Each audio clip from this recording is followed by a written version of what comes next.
Аэрофлот – одна из уникальных компаний, которая, кажется, существовала всю нашу жизнь, поэтому особо не нуждается в рекламе. Ведь все про нее помнят с детства. Очень сложно анализировать рекламные материалы компании, ведь во времена Советского Союза Аэрофлот являлся абсолютным монополистом на всей территории России и стран СНГ, поэтому завлекать пассажиров креативными рекламными материалами казалось бессмысленно. Ведь единственный твой конкурент – это поезд, на котором с минимальным комфортом, но зато с душевностью в виде знакомства в плацкарте, яйками в курице и фольге, а также флирт-проводницей тебе ничего не оставалось. Но почему-то Аэрофлот не боялся делать приятную и душевную рекламу для того времени. В DVD обычной песники с участием сверхпопулярных героев театра и кино показывается спектр услуг и отношения персонала, которые предлагал Аэрофлот в то время. У меня для вас есть сюрприз. Пусть не хмурятся ваши лица, на земле, словно в небе, о вас позаботятся бортпроводницы. И немедленно здесь, вот сейчас. Воды бокал. Прошу вас. А мне журнал. Прошу вас. А я, пожалуй, салатик съем. Фруктовый сок. Прошу вас. А мне цветок. Прошу вас. А мне улыбку. Улыбку всем. На земле пусть все выше и выше. Поднимается Аэрофлот. Также не стоит забывать, что Аэрофлот во времена СССР для капиталистических и враждебных нам стран Запада был одним из эффективных методов пропаганды, ведь оказав высочайший уровень сервиса, можно продемонстрировать победу социализма над загнивающим капитализмом. Если смотреть на архивные фотографии, сделанные в рекламных целях, то можно заметить высочайший и практически роскошный уровень обслуживания западных гостей, недоступный простому советскому пассажиру.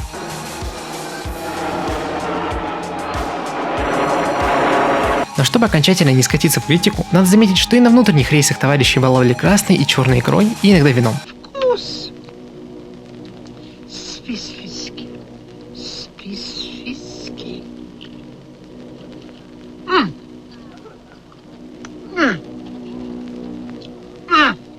Сложно определить, на каких именно рейсах внутри страны была икра и изобилие, но один из символов Аэрофлота, который сохранился и до наших дней, стали конфетные леденцы взлетные. Обыкновенные кармельные леденцы, которые помогали справиться с закладыванием ушей, стали негласным символом и атрибутом компании. К сожалению или к счастью, Аэрофлот отказался от массового их использования в последние годы и стал позиционировать себя как авиационную компанию премиум-класса.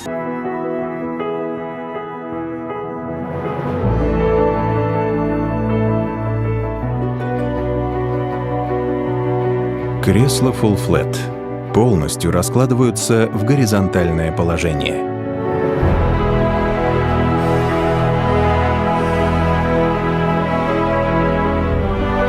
Следствием этого стал отказ от публичного креатива, и больше мы с вами не получим реклам в виде песен советских вокально-инструментальных оркестров.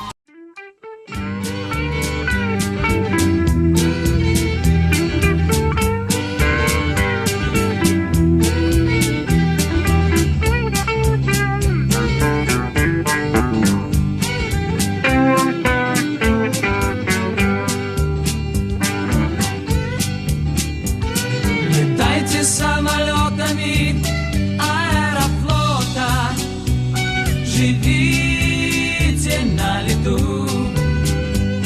А если вдруг нелетная погода, влюбитесь в аэропорту. В наше время на такой музыкальный креатив смог осмелиться только Трансаэро, но и это не спасло компанию от банкротства.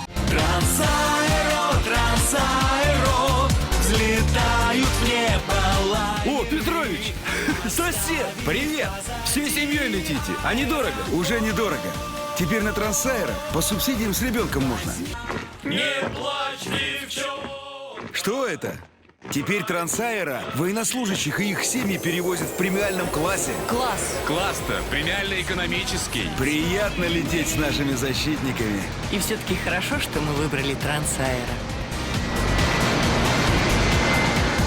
Сейчас реклама Аэрофлота на территории России рассчитана на аудиторию премиум-класса, и во многом Аэрофлот все сильнее и сильнее отдаляется от своей настоящей аудитории, и как будто летает в облаках. Последние рекламные ролики, которые демонстрируются для пассажиров в полете, показывают стюардесс чуть ли не мифическими созданиями, которые силой своего взгляда могут и машинку остановить, и ноутбук с телефона выключить. Чего только стоит момент практически с размножением в виде деления стюардесс в аэропорту. Пожалуйста, не размещайте ручную кладь у аварийных выходов и в проходах.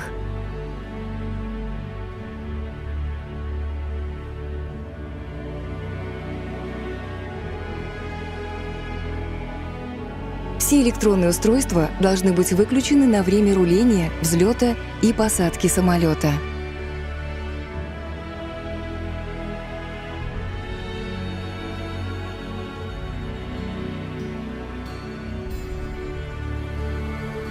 Очень печально, что компания создает максимально странный и непонятный образ в отличие от ее конкурента VDS7, которая в последние годы активно омоложает свою аудиторию и говорит с ней на близком и понятном ей языке.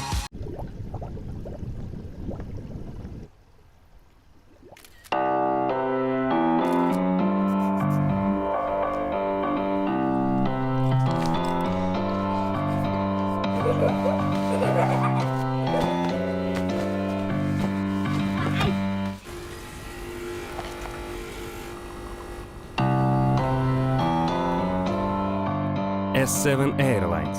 Отпуск начинается с билета.